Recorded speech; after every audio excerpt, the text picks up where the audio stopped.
Welcome back to my MegaWang 2000 Turbo Edition hardware update. On the left is the old through-hole component characters layer, and on the right is the new surface mount variant of the same characters layer board. I've been working on finalising the design for each of the layers with PCBWay, so let's give them a test. Back to the trusty Commodore 64 with the board stack plugged in.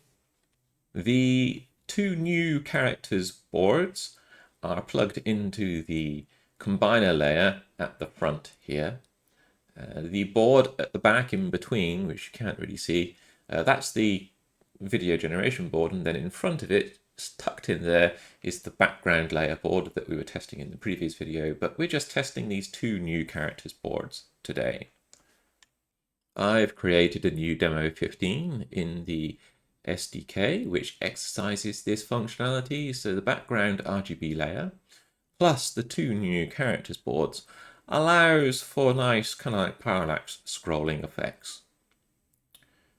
So I've added some arcade graphics and the Shadow of the Beast trees as two layers. So let's run this now on the real hardware. That's the Commodore 64's screen decompressing and sending graphics data, and wow, there we go. Works first time again, which is fantastic. So you can see the RGB layer in the background with the two characters layers with the parallax scroll effect going on there. So that works really quite well. I'm really very pleased with that. Looks lovely. Just going to test the combiner board with the dither control enabled.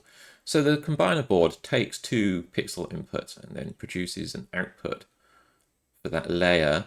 And there we go, that works quite well. So both input layers now for the characters are dithered with a nice little dithering pattern, which kind of like gives a semi-transparency effect. It's going to be useful in games for things like shadows and stuff like that.